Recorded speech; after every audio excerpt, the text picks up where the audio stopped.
For this movement of the 24 form, we're going to be transitioning out of the right heel kick and going into the twin fist, strike the ears. Now when you're doing this punch, as the hands are coming around, you're not actually going to make solid fists.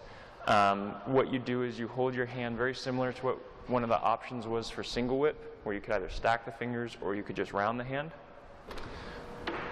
So what you want to do is hold the hands very similar with that rounded look where the thumb just touches the index and the middle finger. And you're going to aim with these two knuckles. As the hands come in, you're aiming here. And you'll notice that the arm is rounded all the way through, out this side. So you don't want the wrists to turn so that the fists are pointing out. You want a circle that you're making with these arms.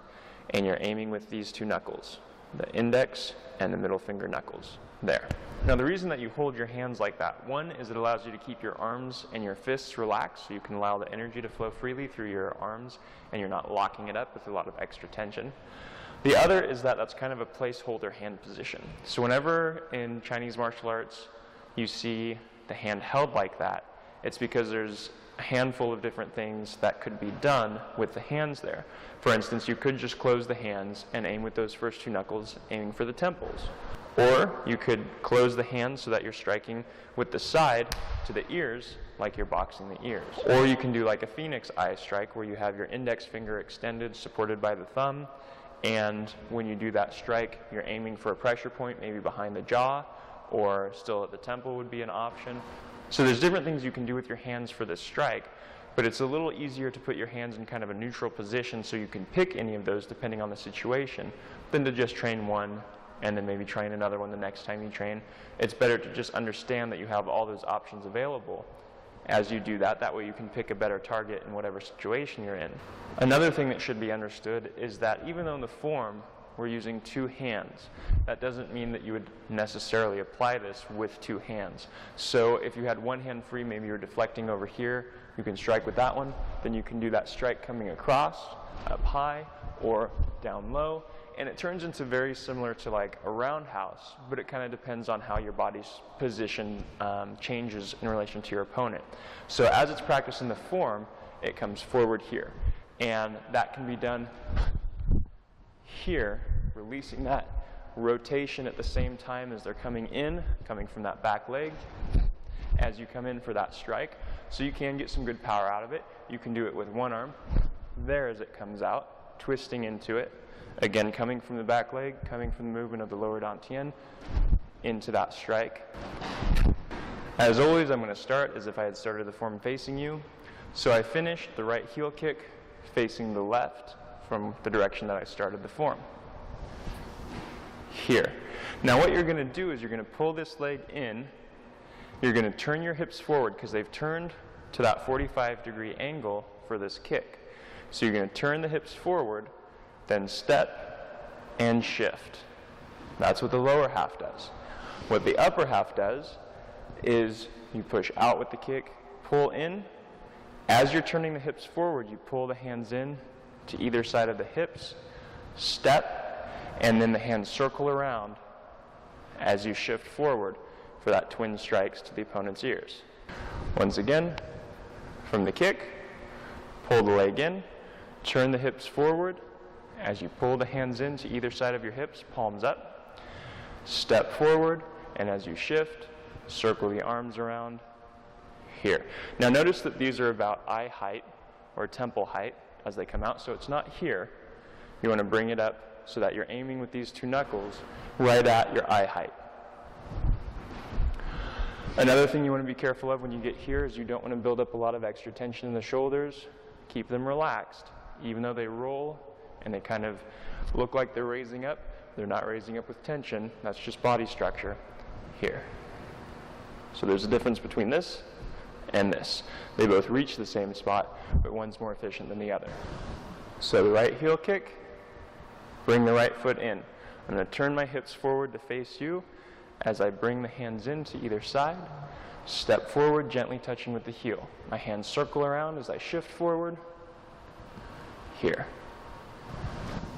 From the right heel kick, I bend the right leg, turn the hips forward to face you, pull the hands in to either side of the hips. I step forward with the right foot, And as I shift, the hands circle around here. From the right heel kick, bring the right leg in, turn the hips forward as the hands come in to either side of the hips, step, shift forward, there. From the right heel kick, bend the right leg, turn the hips forward as you bring the hands in, step forward, shift, and punch. From the right heel kick, bring the right leg in, turn the hips forward, bring the hands into either side of your hips, step forward with the right foot, sweep out with the arms, shift as you punch. From the right heel kick, bend the right leg, turn the hips forward, pulling the hands in to either side, step forward, shift, and punch.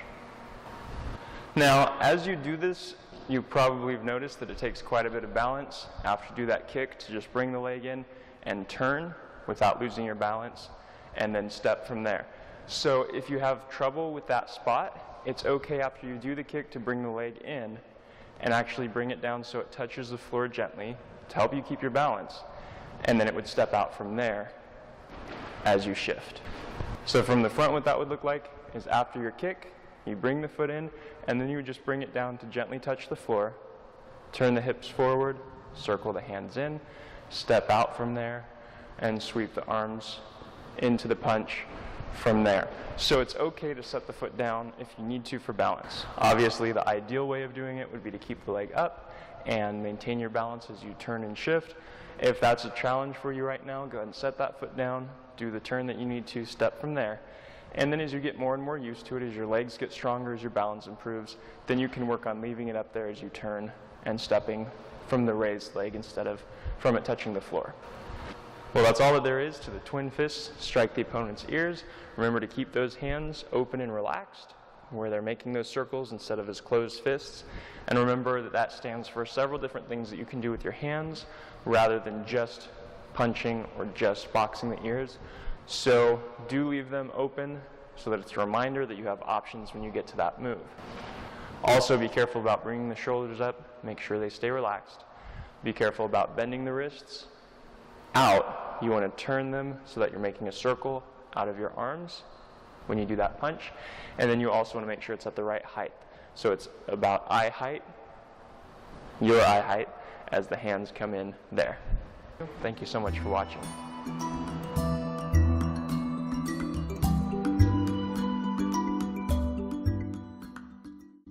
So I want to tell you all about the latest product from the Pure Trim company. At least this is the latest one as of the time of this filming. It's called Liver Master, and it's basically an herbal blend for your liver. I'll tell you what I've noticed since I've started using it. It's supposed to be used on like a 90-day kind of liver program that you can go on.